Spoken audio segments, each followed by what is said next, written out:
So, what has South Africa done since the end of apartheid to remedy this historical wrong, right? This historical injustice?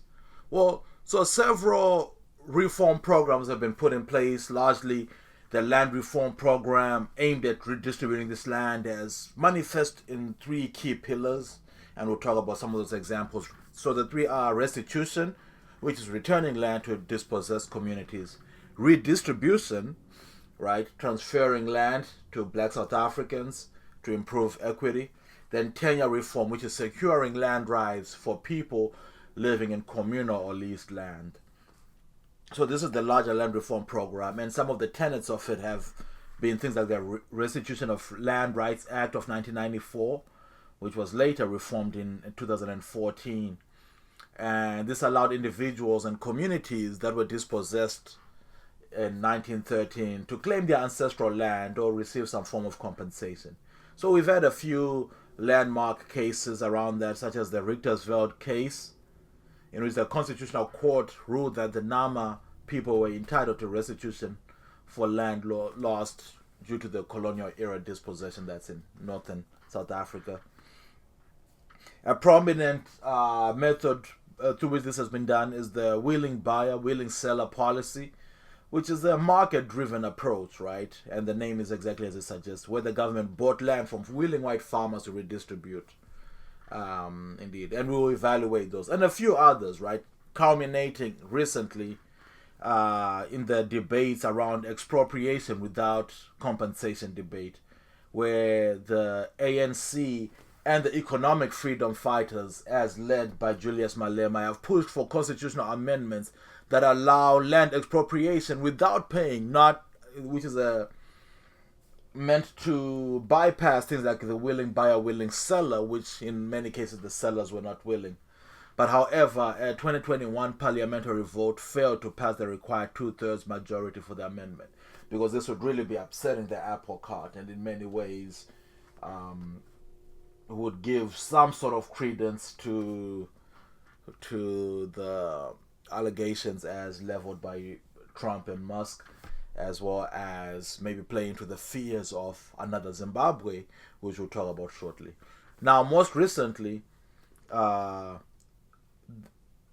new expropriation bill was put in place, right, beginning in 2023, but signed into law in January 2025 by President Ramaphosa, in which he signed the Expropriation Act of 2024 into law, which is meant to address this historical disparities by empowering the government to expropriate land without compensation, particularly abandoned or unused land, right?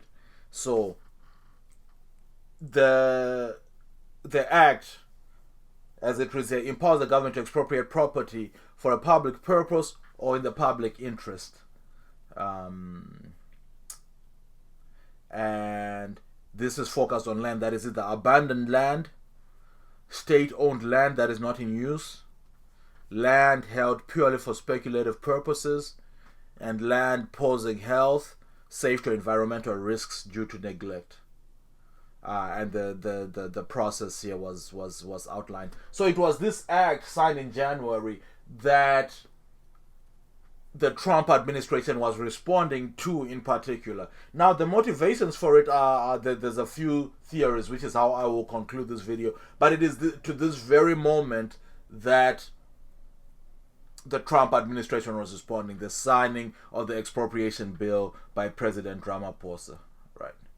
So, given all these acts, and we'll talk about that response shortly here, but given all these things we spoke about, and that's just a few of them that I spoke about, right? We didn't even talk about the fact that a land claims court was introduced in 1996, the Communal Land Rights Act of 2004, all these things. So, where has that gotten us? Well, despite all these efforts, land redistribution remains slow. So, as of recent estimates, South Africa has redistributed about 10 to 11% of commercial farmland to black ownership since 1994, right? The government has bought more land than that, but has struggled with effective redistribution. So given that white farmers control that 87% of agricultural land at the end of apartheid, the slow pace of redistribution has fueled frustrations and calls for more radical land reform policies. Right. So what are these challenges that it has faced? Some of you guys can probably piece it together already. But number one, a large vehicle for this redistribution was the willing buyer, willing seller model. Right? Which again, you have to volunteer to sell it, and the buyer has to be willing as well. Well, straight up, many white landowners either refused to sell or set high prices, which were prohibitive, which the government struggled to afford, which made distribution expensive and slow. Then also there's bureaucratic inefficiencies, which you may expect. Indeed. In light of this, right, several different groups have emerged as players that are either pushing for land redistribution at different levels of radicalism, and some who are defending it, who are defending the status quo, as it were. So among the pro-land reform groups are, of course, the ruling party, African National Congress, but as a ruling party and as true to the nature of the ANC, it's what we call a broad church. So there's different perceptions there, and they're never gonna be like many ruling parties. They're never gonna go all the way. So some people are pushing for radical land seizures, and others favor more gradual reforms. A large sort of battery in the back of this machine has been the Economic Freedom Fighters, founded by Julius Malema, who was himself the leader of the ANC Youth League once upon a time. Remember we spoke about how the ANC Youth League emerged back in the 1940s and was more radical. So this was in following with that tradition. And just like many members of the Youth League ended up splitting back in the day and founding the Pan-Africanist Congress of Azania, this was a similar move in which Julius Malema founded the Economic Freedom Fighters, a far more left-wing organization, the EFF, in 2013. This advocates for mass land expropriation, without compensation, and state custodianship of all land, right? Very left-leaning idea. It's also that group that is famous for the Kill the Boer song that we spoke about earlier. Indeed. But other movements have also risen away from that. There's a Landless People Movement, which is a grassroots organization founded in 2000. Alright, just speaking for the landless people, you have groups like Association for Rural Advancement. Later on, there was a group called Black First, Land First, which was a radical black nationalist organization that lasted from 2015 to 2019. This one was probably the most radical, that was calling for more militant, immediate land expropriation without compensation, the end of private land ownership. So again, if you thought the EFF was radical, this one was even more radical. And it lasted until 2019 before it was banned as a political party, and eventually they sort of faded from relevance, as it were. Indeed. Groups that have been pro the status quo include the major opposition party. So if the EFF is maybe like the third political party, the Democratic Alliance is the major sort of liberal party in South Africa, which promotes a market-driven land reform. It opposes the expropriation without compensation, right? Arguing it would hurt investment and food security. Then advocates for private ownership rights, long-term leasing models, and support for black farmers. So very centrist in their approach. But then you have Agri-SA, right? Agricultural South Africa, which is a farmers association representing mostly white farmers. It supports land reform. This is a more moderate one, but opposes forced expropriation, calling for state support for new black farmers, right?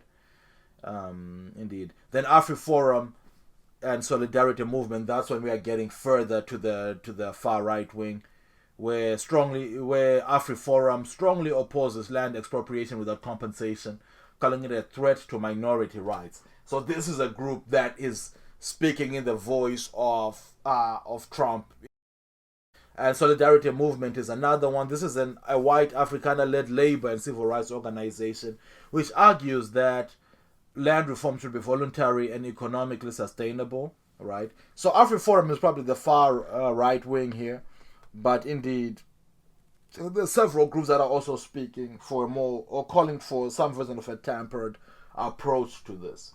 Okay. Now let's talk about the immediate sequence of events that got us here. As I mentioned earlier, in January 2025, South African President Cyril Ramaphosa, shout out Cyril, signed the Expropriation Act of 2024 into law, right? That's that act that was meant to expropriate without compensation under specific circumstances, such as abandoned land, state-owned land not in use, land held purely for speculative purposes, that whole jazz, right? And the process for that would be notice and consultation, a determination of compensation, where the compensation is negotiated between the state and the property owner. If an agreement isn't reached, the matter can be referred to the courts or for a decision, then possession and transfer, right?